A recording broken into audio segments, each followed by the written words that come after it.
Abdul Malik ibn Marwan, kur e pa që ma vetëm për e dorëzën shpirtin, tha, hapma një dritarën, kërkoj që të afrohet afër dritarës rreth rrugës dhe e pa një dyqan të një shitësi të thjesht atyne i cili lante rrobat e njerëzve, i pa ata të cilët i pastronin rrugët dhe tha, sa kisha pas dëshirë të isha si kur këta njerëz të thjesht të rrugës, të cilës kanë pas kësi përgjegjësi të mëdhaja.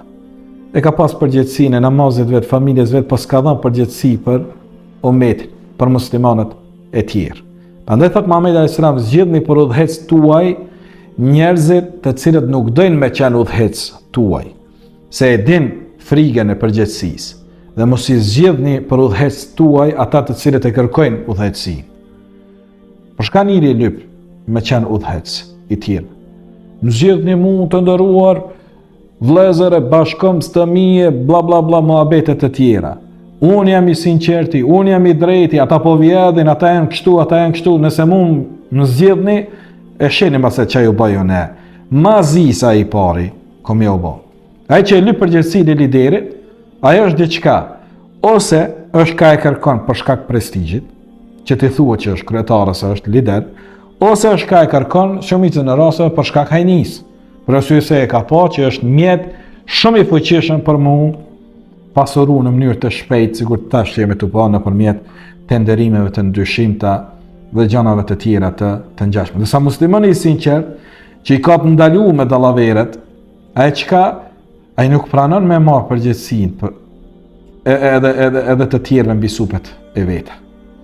Edhe Abdul Malik ibn Marwan thoshte, sikur të kisha qenë të jetën një njeri i thjesht, i cili ka qenë ndoshta hamall ose hizmetçar dhe i ka pas veç derdin e bukës vetë, familjes vetë dhe dinin e vetë, dhe si e përgjegjësi për umetin e tij. Këta janë musliman të cilët kanë pas derd, me çfarë bagazhi kanë me taku Allahun subhanahu wa taala. Me çfarë bagazhi ki me taku Zotin tënd. Si e sjell me gruan tënd, emanet e ki për Allahu taala.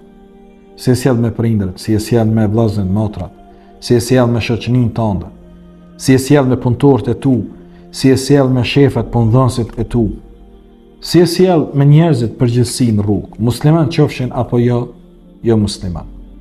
Për çdo send do t'i japim llogari. Nuk ka send të pashënuar me regjistrin e veprave tona.